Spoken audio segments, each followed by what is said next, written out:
to our guest, and I can tell you that probably in the last 3 years, we've talked about the work of Dr. Ken Ravizza, because our introduction was, if those of you who have been to Court Club for a while, if you remember when we found the ESPN video on Evan Longoria, and of course it was really Ken's relationship with Evan and the work that he did, and Ken was on that piece on ESPN, and from then I started to become a student of Dr. Ravizza. He didn't know that, but I became that student. And a few weeks ago, we were at Petco Park with our friend Joe Madden and just enjoying baseball and enjoying the atmosphere. And I said to Joe, I'd love to meet Ken Ravizza. I said, I've read his stuff. We use it in officiating. It means so much to me and to all of us. And Joe said, well, you don't have to wait too long. He turned around. He said, he's coming over here right now. And Ken was about 5 steps away. We finally got to meet, and we had a great time of just exchanging. And I could see even the impact he already has with the Cubs. But I'm going to I know you don't, Ken, I know you don't want a long introduction, but just bear with me here, because I think I want our people to know Ken's a professor of applied sports psychology at Cal State Fullerton. He's considered one of the top experts in the world on peak performance. He emphasizes especially in stress management and coping strategies, mental skills for training for peak performance. Boy, isn't that us in basketball officiating? Dr. Ravizza has served as a consultant for many NC2A coaches, student athletes, professional sports organizations, including the Jets, the Angels, the Dodgers. Most recently, he's with Joe Madden and the Cubs, and I know he was with Joe also when Joe was in Tampa Bay. Ken has been featured on ESPN and Fox, and now he's with us here in Court Club. When I mentioned what we did to Ken, he said, "Oh, I'd love to find out more about what you're doing." And we had a conversation yesterday. He was free tonight, so we wanted to rally and have Ken join us. So, Ken Ravizza, thanks. This is an exciting time for us, and we're just looking forward to this next few minutes of exchanging ideas. Great. Ed, thank you for the intro, and thank you for the opportunity, because I really respect the work that all of you do in terms of the officiating, and if it wasn't for you, we wouldn't have the game. So fantastic. Right. So it's an honor to be here, and I'm sure as this conversation goes on, Ed, I'll probably learn more from you guys than you'll learn from me, but whatever. All right. It's going to be a blast. Well, let me start by saying this. Last summer, Ken, we started a bit of a series, and we were teaching both live and then online about performance under pressure. And we found that we talked to basketball officials and say, we watch you sometimes in sterile environments where, it's a gym where there's scrimmages and there's good players and there's difficult decisions, and you're really, really good. And then we watch the same people work in an environment where there's a lot of external pressure, and next thing you know, you have the 18,000 people, you have the TV lights, or you have the opportunity to advance. I'm in front of a lot of people who are going to hire me. So the performance under pressure thing is something that is a challenge for officials, because we want to be perfect. And we know that last we checked, there hasn't been a perfect game. And yet I know that we struggle with the tools to get to that place where we can perform consistently regardless of what the consequences of our work. Does that sound familiar? Oh, boy, you got it, man. No question. The whole issue of being perfect and the pressure you put on yourself, I think one of the things we got to get up front real clear is the perfectionism that you have is the most common thing I run into in my work with Olympic athletes and professional athletes is they're hard on themselves. They're perfectionistic. And that's a two-edged sword. I mean, the positive side of it drives you, it motivates you. It's why some people are listening to this right now.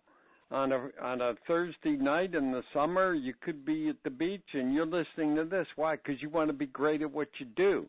And that perfectionism drives us, but the flip side of it is there's that critic, that monkey on the back, always telling us our flaws. And what we got to do is learn how to harness it. And that's going to be a lot of what we'll be talking about. And when you talk about the official that's able to do it in the practice scrimmage situation when the pressure isn't on, he or she's making great calls, great decisions. But then when the lights come on, sometimes things speed up on us, we tighten up, things get a little sideways. The positive thing that we got to start with, and I say this to the athletes, let's be thankful at least you can do it in the non-pressure situation. Because if you couldn't do it there, then you would really have a problem. Mm-hmm. Yeah. You know? Okay. Yeah. So that's the thing about batting practice, then, right? In other words, if Chris Bryant can produce in batting practice, then he should be able to do that one in the second inning of the game. Is that what you're saying? Yeah, give yourself a chance, that's for sure. But you got to be able to do it in the practice and in the pregame stuff. That becomes important, no question. Okay. Now here's Joe Madden talks about one of the danger areas. I'm sure you've heard him say when guys come up in the minor leagues. I mean, I know you're working with these guys, and that all of a sudden they feel like, oh, here I am. I'm in the big leagues now, and I better really turn it up, and I better go up a notch or two. And I think Joe calls that the danger zone. Yeah. We have that in officiating, Ken, and because we have people in the summer that are going to camps with the opportunity to be hired in high-level conferences, the Southeast Conference, the Big East. All these people have these tryout camps, and people are going, to try to, to be really, really good and to impress. And then when people get hired, I had a lot of phone calls this week. People got hired, in the D League, and oh boy, now it's time for me to really do it, huh? Yeah. And so let's talk about that. Yeah, I think this is one of the biggest things. In Russia, I finished my 7th Olympic Games. I've done 4 Summer Olympics and 3 Winter Olympics. And one of the things we have found from athletes that go to the Olympics and don't perform to their pre-Olympic times or distances or level of performance is one of the things we've discovered is they go there trying to have the greatest performance of their life. And trying to have the greatest performance of your life is very difficult to do versus going in there when that time comes and taking the attitude of doing what I do. I'm going to be me. I'm going to do what I do. And that's the thing I really try emphasizing to the players is how do you just maintain doing what you do? Now, what that requires, though, Ed, is you got to do the preparation. You got to do the practice. You got to do the training. And that's where in my work over the years, it's really gone from more of my energy today is on helping the players with practice and training than it is performing in the big game. Because if we're taking care of practice and training, then you get to step on that court and say, okay, now it's time for me to do what I do. Now it's time for me to perform. I paid the dues. I put the hay in the barn. I'm ready for this. And I think the devil in disguise is that little voice in the head that wants you to do more. It's like the pitcher in baseball coming up and he's trying to get nastier with his breaking ball, get more velocity with his fastball, and it doesn't work. And it's that classic Zen thing where less is more. I think the energy needs to be put on the front end in doing the training and doing the preparation. That's the key. Okay. So, just want to go to an athlete for a second here, because a very visible athlete in baseball today, probably will be the Rookie of the Year, is one of your clients. I guess Chris Bryant would be a client of yours, would he not? I mean, he's the person that I talk to every once in a while. Okay. Yeah. Good for him. So he comes to spring training, and there was high expectations. And then, he eventually comes up to the big leagues, and there's more high expectations. I mean, all the noise in Chicago about his arrival. Right. What kind of advice did you give him? Well, I think part of that was Chris is from his family background and also from the college program that he came from at University of San Diego. They do a lot of work on the mental game there. Their coach really emphasizes it. So he had some skills. He had some things that he could go to. So a lot of my work with Chris was just getting familiar with what he was already doing and giving him reminders to do them and just take care of doing it in the subtler ways. And what I mean by that is the example, it's one thing to take a breath, but it's another thing to take a breath and truly finish the breath. And not just breathing and blowing it out, but taking that slow, steady breath before he steps in the box. Because if he can control the breath, there's a pretty good chance that he's going to be able to be focused, balanced, and ready to go to battle with that pitcher and not try to do too much. Very interesting. Okay, so where it's that type of thing that a lot of these things we talk about. And while we're on breath ed, I should really get into this because I would say my last 4 Olympics, when I debrief the athletes, because every time I've gone to Olympic Games, I do what you officials do at the end of the year. You evaluate what worked, what didn't work, what do we have to get better at. And I do that with every Olympic team or athlete I've worked with. And one of the questions I ask them is, what helped the most? And so many of them have said to me, the breathing.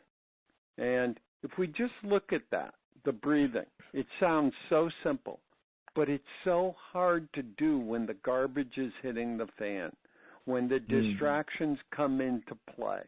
In my early years, Ed, I was much more complex with a lot of the sports psychology stuff.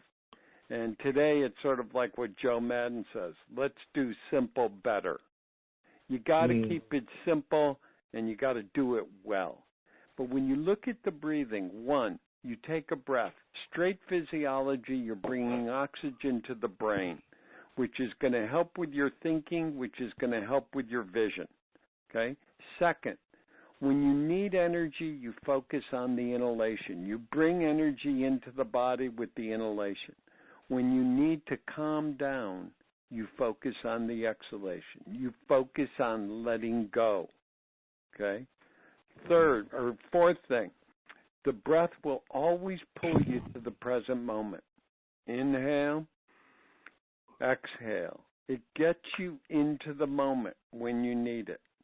Another thing the breath does, the 5th thing would be, the breath helps us move from thinking to just doing. Because I think an official in basketball, I do not know officiating like I know some of the sports I work with, but I would imagine that it would be very difficult to be officiating and thinking at the same time.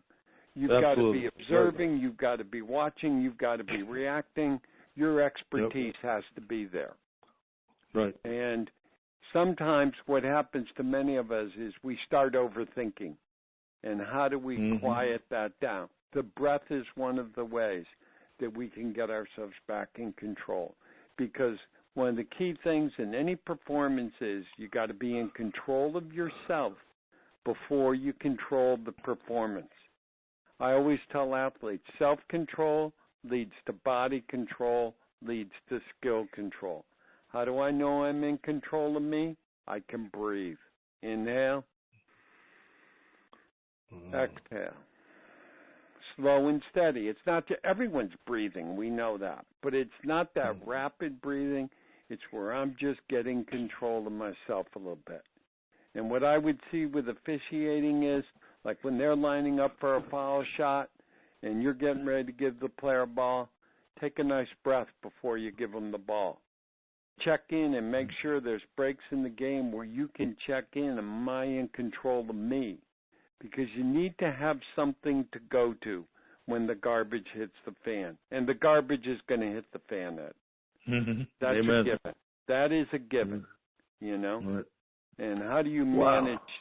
manage that when the pressure's going on? That's where you got to have a system in place and have something to go to, and not freak out that it isn't going well. Right.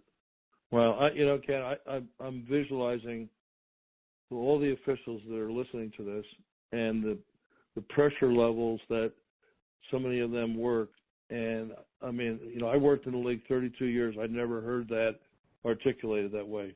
That is tremendous. I mean, I just want to make sure, members, that you're going to get a recording of this, and you need to go back and then practice that.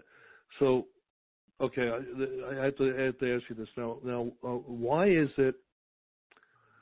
And we've been teaching for a long, long time. We've had Court Club for 8 years, and I can bring up certain topics about how to move on the floor, and in this position, move over here and be open here. And people get that like right away. They get that right away.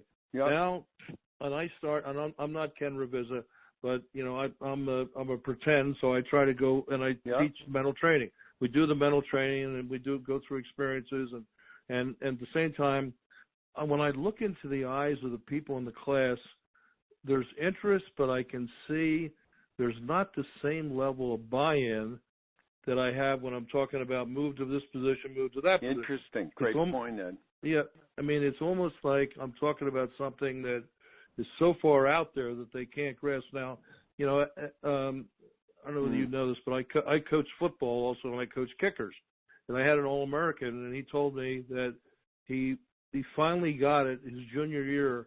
He realized all the things I was saying. The light turned on, and he turned out to be the best performer in the history of our conference, and he attributed to the mental training. But he said, and we talked about the fact that he wasn't mature enough to hear it.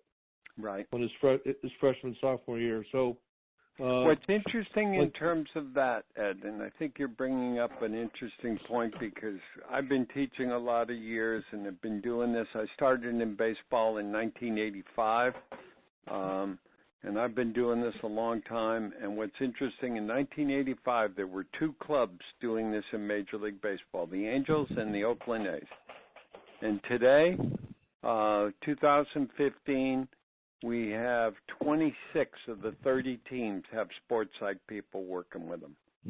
That's how much this has changed, where people are getting more receptive. Now, I think for the individual athletes or even people in officiating, I could get better at that. That's sort of physical. I move my body over here and I do this, or I got to get in this angle to see it. That's technique. When you're talking about the mental game, you're talking about focus, you're talking about concentration. I'm okay. What do you mean? I'm fine. I'm fine on that.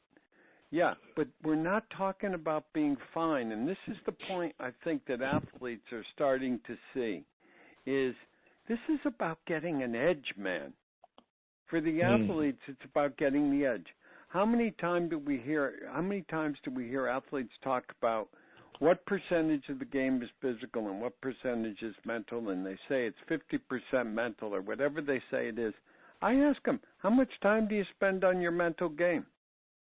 I mean, when you're talking about an official in basketball in a game, how much of it is physical and how much of it is mental, and how much time do you work on the mental side of the game?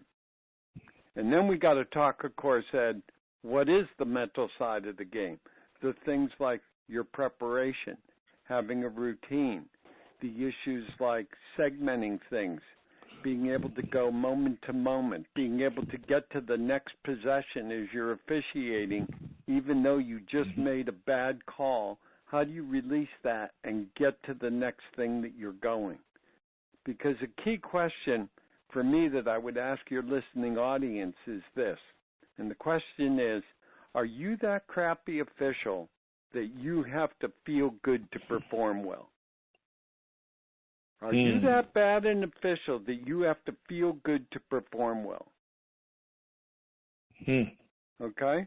Because this isn't about feeling good. Feeling good is overrated. I think what peak performance is really about is it's about having a good, crappy day. It's about learning how to focus 100% of what you got to take care of the next action in the game, would be the terms I would use for an official. Baseball, it's giving 100% of what you got to win the next pitch. In officiating, it's give 100% of what you got to observe the next possession. And sometimes we have 100% and we feel great. And then there's other times we may have issues going on with family. We may have issues going on with the environment that we're working in. We may have issues with the other officials that you're working with. And I'm sure that we talked a little bit about some of the stuff that officials are dealing with. But there's a lot of factors that come into play here. It's really interesting, Ed, and this is where I connected with your son a little bit when we met in Arizona. I think it was 2 years ago. The last 10 years at Cal State Fullerton, I've had gentlemen that graduated from West Point, served in Iraq or Afghanistan, where they were in charge of 150 soldiers. When they were done with their tour of duty in Iraq and Afghanistan, they came and they spent 2 years in our program doing a master's in sports psych. And they would go from our program back to West Point, where they would work in the performance center, where they worked on the skills we're talking about as they relate to sport, as they relate to academics, and as they relate to combat. So that these skills we're talking about are not just officiating skills or sports skills, they're life skills as well that we can use across the board. And that's the big thing for me now, being in the later years of my career, having so many ex-athletes and students come up to me and say, Ken, I'm using the stuff you taught me more in my life than I ever did as an athlete. And I go, fantastic. I just wish you used it more as an athlete, though, but, you know, I mean, what the heck? So there's I know I'm going off a little bit on this. No, you're perfect. I wanted to throw it out there. Every bit of this stuff is relevant to what we do. I mean, every single thing that you've said here is relevant to what we do. And I'm going to just go back for a second. So you talked about, we're not going to be perfect, so we miss a play. And one of the things that we started to discuss in the last year or so, 2 years really, was developing within us a mistake recovery strategy. Yes. And I got that from you and Evan Longoria and the delete and reset and the left field foul pole. Okay, so what in your mind would be a practical, if you were sitting down, with 3 basketball officials who were had a day off, and the next day they were going to work the Lakers, and they had a really tough, challenging game ahead of them. And they had all kinds of stuff going on, that they've had missed calls, and they got 3 guys who were really kind of struggling. They were in a bit of a slump, which referees get in slumps. They have bad runs where 2, 3, 4 games and things don't go right, and it starts to mess with their mental. So what would we, if we could talk about a practical approach to the delete and reset? Okay. Boy, I think of that in so many levels when you say it. And one thing, this may not hit it directly, but it's something that if I had those 3 officials, one of the first things I would talk with them about is, what do they love about officiating? And why do they do it? And what's their passion for it? And what excites them? And what motivates them? Because one of the key things, that is, you got to keep the pleasure of that experience greater than the pressure. Okay? There's going to be pressure, but let's enjoy it, man. You worked hard to get to this Lakers game. Let's enjoy it. That's big picture stuff. Now, when we get to the next level, it's going to be, hey, you got to do your preparation beforehand and make sure that you go through your routine to get yourself ready. And your ability to be able to focus in and get familiar with the court, and if you can get into the venue and you can go out to the court, and one of the things I have athletes do, and Evan talks about this on the E60 thing, is have them pick a focal point in that arena. in that venue. It may be a sign, it may be a flag, whatever. But when they look at that thing, Ed, it reminds them to pull their chest up, take a nice breath, and remind themselves that they've worked hard to get here, what they love about this, and that they belong on this court. Because those three officials that were picked to officiate the Laker game, let's be real clear, your committee didn't pick the worst officials. Right. They picked the damn good ones. Okay? Right. Exactly. And you're assigned that game because you're pretty good at what you do, man. But one thing I've learned in my years of doing this, Ed, now maybe it's not this way in officiating, but every sport I've worked with, it's this way. Confidence is fragile. Confidence comes and goes.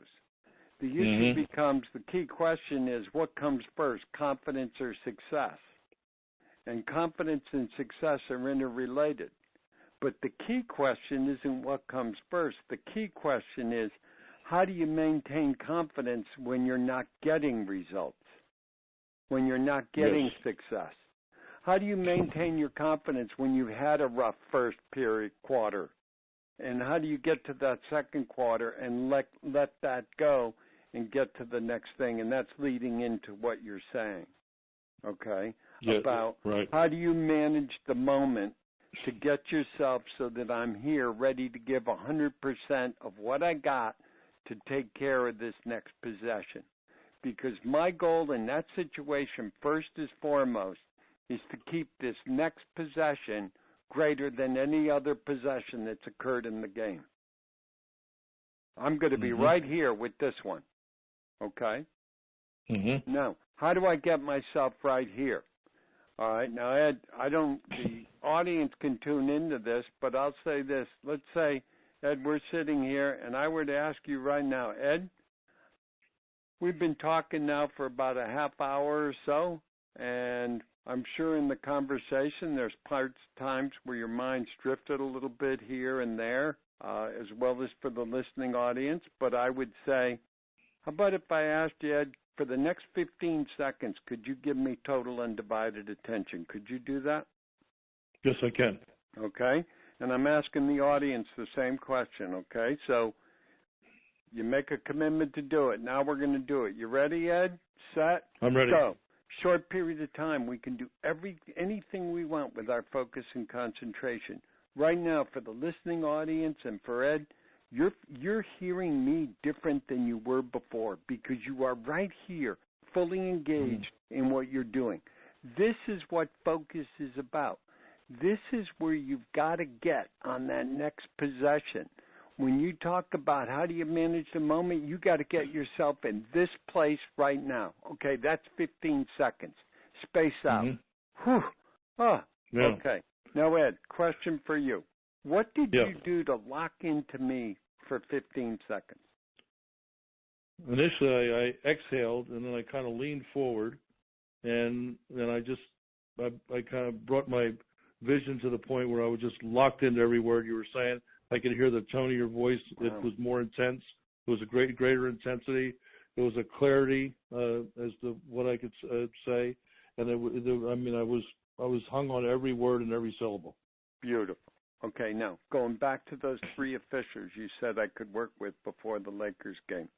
Okay. Yeah. Now I would do that drill for 15 seconds, and I would ask them what they did to get themselves there and engaged in that. Now, one of the things we know, first and foremost, Ed, when I asked you for 15 seconds, you made a commitment. You said, yes, Ken. The commitment was made. 2, you had confidence because, damn, it was only 15 seconds. You know you can do 15 seconds. Okay? Now, let's take, I'm having a rough game. I got to turn my whole officiating of this game around. I've got to turn my whole career around. BS, you don't need to do that. Just take care of the next possession. The next ball, the next foul, the next thing. Stop worrying about the whole. That's what I mean when I say keep this possession greater than any other possession. I'm right here, right now. You made a commitment. You had confidence. You got control of yourself. You studied your breath. You sat up in your seat. Then you concentrated with your ears. You heard every word I was saying at a different level. Key point. What does commitment, confidence, control, and concentration have to do with performing well in anything? It's important. Yeah. We've got to sharpen those skills. And in my work, I believe those are skills that we can sharpen.